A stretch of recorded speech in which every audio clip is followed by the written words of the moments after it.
Assalamualaikum warahmatullahi wabarakatuh. Kami dari kelompok 8 yang beranggotakan Anggila Rantia, Serli Budiana, Kartikawati, dan Nurul Hairunisa akan membahas tentang pertama, pemeriksaan kas dan setara kas. Yang kedua, pemeriksaan piutang usaha dan piutang lainnya. Yang ketiga, pemeriksaan surat berharga dan investasi. Dan yang keempat adalah pemeriksaan persediaan. Selamat menyaksikan. Pemeriksaan kas dan setara kas. Di sini akan dibahas sifat dan contoh pemeriksaan kas dan setara kas, tujuan pemeriksaan kas dan setara kas, dan prosedur pemeriksaan kas dan setara kas. Sifat kas dan setara kas. Sifat kas pertama, harta lancar perusahaan yang sangat menarik dan mudah untuk diselewengkan. Yang kedua, banyak transaksi perusahaan yang menyangkut penerimaan dan pengeluaran kas. Menurut penulis, definisi kas, alat pembayaran yang siap dan bebas dipergunakan untuk membiayai kegiatan umum perusahaan. Definisi bank, sisa rekening giro perusahaan yang dapat dipergunakan secara bebas untuk membiayai kegiatan umum perusahaan. Menurut PSAK nomor 2 halaman 2.2 dan 2.3 IAI 2015, kas terdiri dari saldo kas dan rekening giro. Setara kas adalah investasi yang sifatnya sangat likuid, berjangka pendek, dan dengan cepat dapat dijadikan kas dalam jumlah tertentu tanpa menghadapi resiko perubahan nilai yang signifikan. Contoh yang biasa digolongkan sebagai kas dan setara kas. Yang pertama, kas kecil atau petty cash dalam rupiah maupun mata uang asing. Yang kedua, saldo rekening giro di bank dalam rupiah maupun mata uang asing. Yang ketiga, bond sementara. Yang keempat, bond kas kecil yang belum diremburet. Yang kelima, cek tunai yang akan didepositokan. Contoh yang tidak bisa digolongkan sebagai kas dan setara kas pada neraca. Yang pertama, deposito berjangka atau time deposit. Yang kedua, cek mundur dan cek kosong. Yang ketiga, dana yang disisihkan untuk tujuan tertentu atau sinking fund. Yang keempat, rekening giro yang tidak dapat segera digunakan baik di dalam maupun di luar negeri, misalnya karena dibekukan. Tujuan pemeriksaan kas dan setara kas. Yang pertama, untuk memeriksa apakah terdapat pengendalian internal yang cukup baik atas kas dan setara kas, serta transaksi penerimaan dan pengeluaran kas dan bank. Yang kedua, untuk memeriksa apakah saldo kas dan setara kas yang ada di neraca pertanggal neraca betul-betul ada dan dimiliki oleh perusahaan.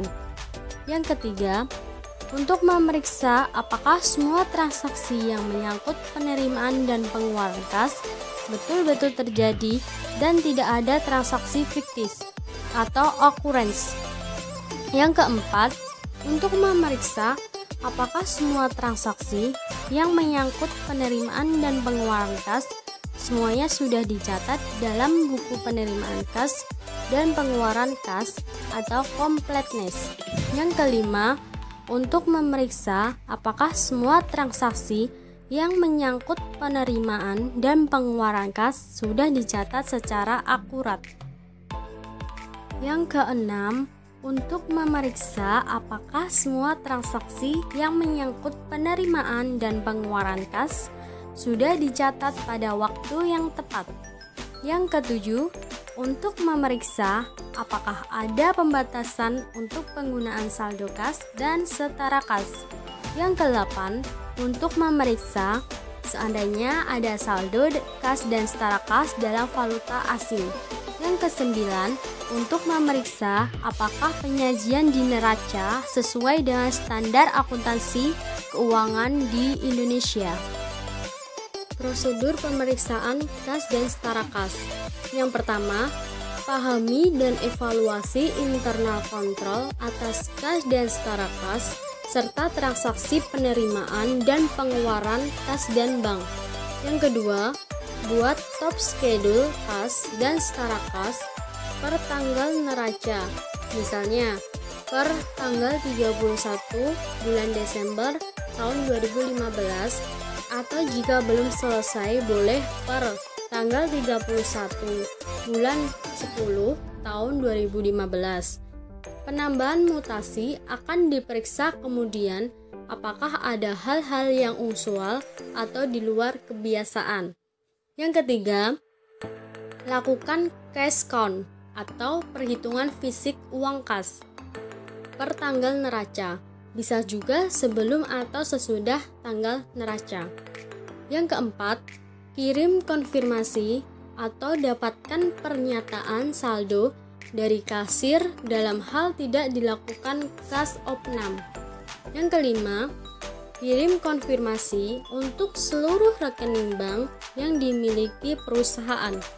Yang keenam, minta rekonsiliasi bank per tanggal neraca.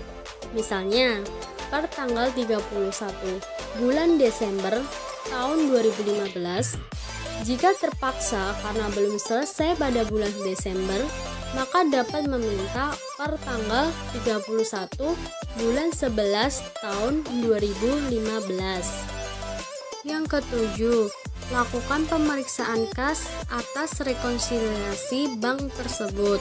Yang ke-8, mereview jawaban konfirmasi dari bank, notulen rapat, dan perjanjian kredit. Yang ke-9, periksa interbank transfer kurang lebih 1 minggu sebelum dan sesudah tanggal neraca. Yang ke-10, periksa transaksi kas sesudah tanggal neraca atau subsequent payment dan subsequent collection sampai mendekati tanggal selesainya pemeriksaan lapangan. Yang ke-11, seandainya ada saldo kas dan setara kas dalam mata uang asing per tanggal neraca, periksa apakah saldo tersebut sudah dikonversikan ke dalam rupiah dengan menggunakan kurs tengah BI pada tanggal neraca. Yang ke-12, minta rekonsiliasi bank per tanggal neraca, misalnya per tanggal 31 Desember tahun 2015. Jika terpaksa karena belum selesai yang bulan Desember, maka dapat meminta per tanggal 31 bulan 11 tahun 2015. Yang ke-13, buat kesimpulan di top schedule kas dan setara kas atau di memo tersendiri mengenai kewajiban dari cash on hand dan in bank setelah kita menjalankan seluruh prosedur audit di atas.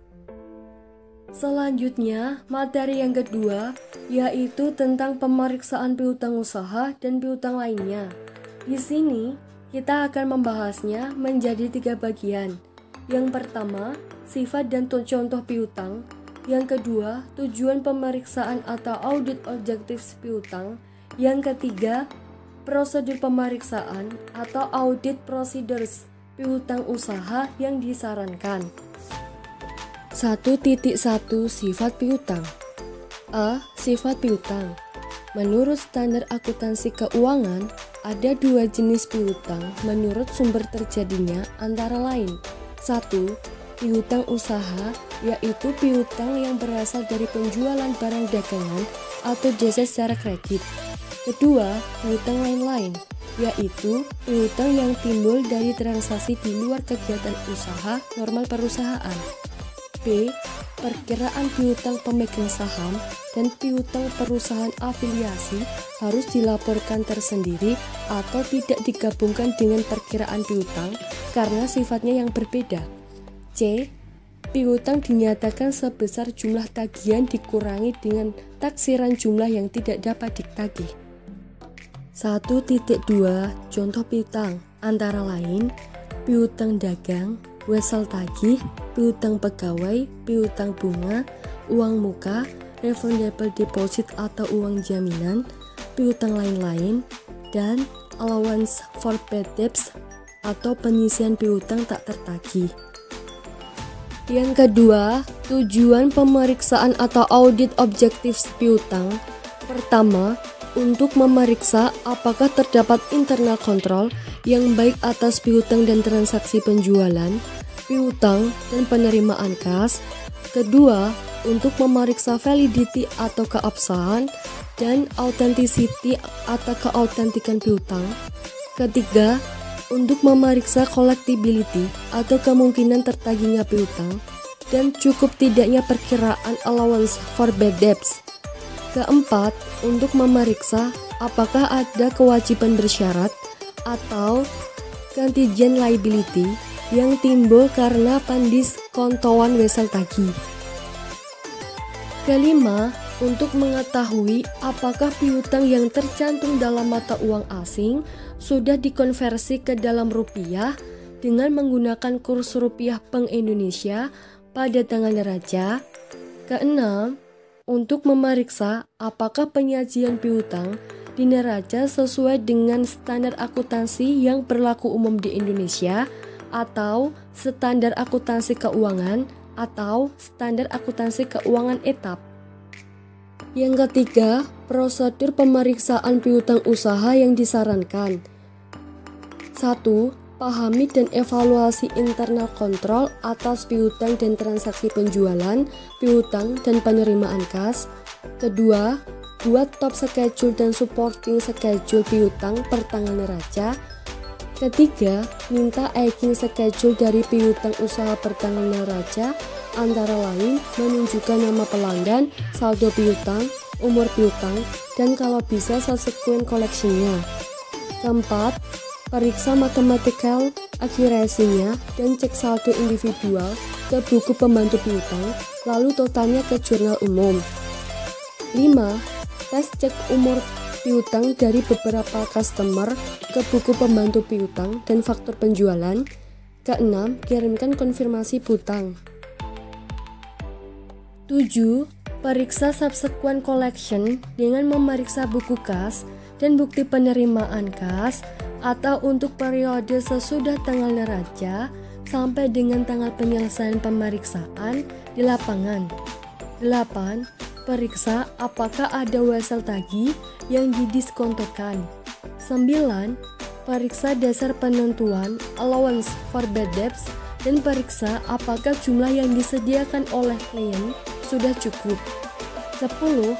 Tes self cut off dengan memeriksa self invoice, credit note, dan lain-lain lebih kurang 2 minggu sebelum dan sesudah tanggal neraca. 11. Periksa notulen rapat, surat-surat perjanjian, jawaban konfirmasi bank, dan correspondence file. 12. Lakukan prosedur analisis terhadap piutang dan penjualan. 13. Periksa apakah penyajian piutang di neraca dilakukan sesuai dengan standar akuntansi keuangan di Indonesia. 14. Tarik kesimpulan mengenai kewajaran saldo piutang yang diperiksa. Oke, kita lanjut ke materi berikutnya, yakni pemeriksaan surat berharga dan investasi. Kita akan belajar ada 3 poin ya. Pertama, sifat dan contoh surat berharga. Yang kedua, tujuan pemeriksaan surat berharga atau audit objektif. Yang ketiga, prosedur pemeriksaan surat berharga yang disarankan. Oke, kita lanjut. Yang pertama, kita akan belajar mengenai sifat dan contoh surat berharga. Jadi, sifat surat berharga dalam surat berharga itu merupakan aset lancar atau non-current asset, tergantung maksud atau tujuan dari pembeli surat berharga tersebut. Jika surat berharga dibeli dengan tujuan untuk memanfaatkan kelebihan dana tersebut, maka biasanya surat berharga tersebut harus mudah diuangkan dalam waktu yang singkat. Dan surat berharga tersebut diklasifikasikan sebagai temporary investment yang merupakan current asset, misalnya dalam bentuk deposito berjangka dan surat-surat saham atau obligasi yang marketable. Surat berharga yang digolongkan sebagai long term investment biasanya dibeli dengan tujuan sebagai berikut. Pertama, untuk menguasai manajemen dari perusahaan yang sahamnya dibeli. Biasanya lebih besar atau sama dengan 50% dari saham yang beredar. Yang kedua, untuk memperoleh pendapatan yang kontinu, misalnya dalam bentuk bunga dari pembelian obligasi. Yang ketiga, sebagai sumber penampung dari penjualan hasil produksi atau sumber pembelian bahan baku. Oke, lanjut. Yang kedua, yakni tujuan pemeriksaan surat berharga atau audit objectivities. Pertama, untuk memeriksa apakah terdapat pengendalian internal yang cukup baik atas temporary dan long term investment. Yang kedua, untuk memeriksa apakah surat berharga yang tercantum di neraca betul-betul ada, betul-betul dimiliki oleh dan atas nama perusahaan per tanggal neraca. Yang ketiga, untuk memeriksa apakah semua pendapatan dan penerimaan yang berasal dari surat berharga tersebut telah dibukukan dan uangnya diterima oleh perusahaan. Yang keempat, untuk memeriksa apakah penilaian dari surat berharga tersebut sesuai dengan standar akuntansi yang berlaku di Indonesia. Dan yang terakhir, untuk memeriksa apakah penyajian di laporan keuangan sesuai dengan standar akuntansi yang berlaku di Indonesia. Oke, kita masuk ke bagian ketiga, yakni prosedur pemeriksaan surat berharga yang disarankan. Pertama, pahami dan evaluasi internal control atas temporary dan long term investment.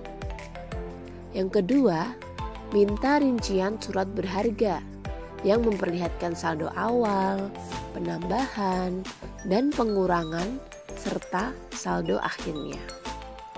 Yang ketiga, periksa fisik dari surat-surat berharga tersebut dan juga pemiliknya. Yang keempat, cocokkan data dalam rincian dengan berita acara pemeriksaan fisik surat berharga. Yang kelima, periksa mathematical accuracy dari rincian surat berharga. Yang keenam, cocokkan saldo akhir dari rincian tersebut dengan buku besar. Yang ketujuh, lakukan vouching atas pembelian dan penjualan surat berharga. Terutama, perhatikan otorisasi dan kelengkapan bukti pendukungnya. Kedelapan, periksa perhitungan bunga dan dividennya, dan perhatikan segi perpajakannya. Kesembilan, periksa harga pasar dari surat berharga pada tanggal neraca. Yang kesepuluh, adakan diskusi dengan manajemen untuk mengetahui apakah ada perubahan tujuan dari pembelian surat berharga yang akan mempengaruhi klasifikasi dari surat berharga tersebut. Yang ke-11, periksa subsequent event untuk mengetahui apakah ada transaksi setelah atau sesudah tanggal laporan neraca yang akan mempengaruhi klasifikasi atau disclosure dari surat-surat berharga tersebut. Yang ke-12, periksa apakah penyajiannya sudah sesuai dengan standar akuntansi yang berlaku di Indonesia. Yang terakhir, tarik kesimpulan mengenai kewajaran saldo, temporary dan long-term investment yang diperiksa. Selanjutnya adalah pemeriksaan persediaan atau inventaris. Yang akan dibahas 1. Sifat dan tujuan persediaan. 2. Tujuan pemeriksaan audit objektif persediaan. Yang ketiga, proses pemeriksaan yang disarankan atas persediaan. Pengertian persediaan. Menurut standar akuntansi keuangan, persediaan adalah aset yang tersedia untuk dijual dalam kegiatan usaha biasa. Aset dalam proses produksi untuk penjualan tersebut dan aset dalam bentuk bahan atau perlengkapan untuk digunakan dalam proses atau pemberian jasa. Persediaan mempunyai sifat-sifat sebagai berikut. Biasanya merupakan aset lancar karena masa perputarannya biasanya kurang atau sama dengan 1 tahun. Merupakan jumlah yang besar, terutama dalam perusahaan dagang dan industri. Mempunyai pengaruh yang besar terhadap laporan posisi keuangan dan perhitungan laba rugi. Tujuan pemeriksaan audit objektif persediaan. 1. Untuk memeriksa apakah terdapat pengendalian internal yang cukup baik atas persediaan. 2. Untuk memeriksa apakah persediaan tercantum di neraca betul-betul dan dimiliki oleh perusahaan pada tanggal neraca. 3. Untuk memeriksa apakah metode penilaian persediaan sesuai dengan standar akuntansi keuangan di Indonesia. 4. Untuk memeriksa apakah sistem pencatatan persediaan sesuai dengan standar akuntansi keuangan di Indonesia. 5. Untuk memeriksa apakah terdapat barang-barang yang rusak, bergerak lambat, dan ketinggalan mode sudah dibuatkan allowance yang cukup. 6. Untuk memeriksa apakah transaksi yang menyangkut pembelian dan penjualan persediaan seluruhnya sudah dicatat. 7.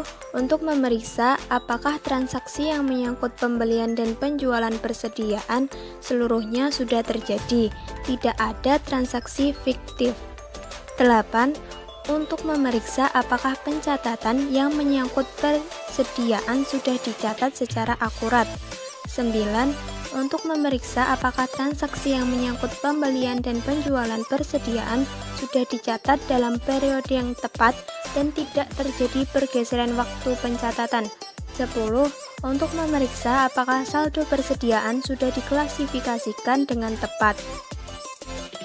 11. Untuk mengetahui apakah ada persediaan yang dijadikan jaminan kredit. 12. Untuk mengetahui apakah persediaan diasuransikan dengan nilai pertanggungan yang cukup. 13. Untuk mengetahui apakah ada perjanjian pembelian atau penjualan persediaan yang mempunyai pengaruh yang besar terhadap laporan keuangan. 14. Untuk memeriksa apakah penyajian persediaan dalam laporan keuangan sudah sesuai dengan standar akuntansi keuangan di Indonesia. Selanjutnya, prosedur pemeriksaan yang disarankan atas persediaan. 1. Lakukan observasi atas perhitungan fisik yang dilakukan perusahaan. 2. Meminta final inventory list dan lakukan prosedur pemeriksaan sebagai berikut.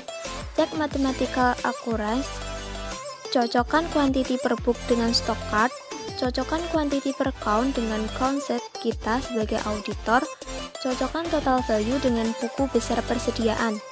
3. Kirimkan konfirmasi untuk persediaan consignment out. 4. Periksa unit price dari bahan baku, barang dalam proses, barang jadi, dan bahan pembantu. 5. Lakukan rekonsiliasi jika stok opnam dilakukan beberapa waktu sebelum atau sesudah tanggal laporan posisi keuangan. 6. Periksa cukup tidaknya barang-barang yang bergerak lambat, barang-barang yang rusak, dan barang-barang yang ketinggalan mode. 7. Periksa kejadian sesudah tanggal laporan posisi keuangan. 8. Periksa cut-off penjualan dan cut-off pembelian. 9. Periksa jawaban konfirmasi dari bank, perjanjian kredit, dan notulen rapat. 10.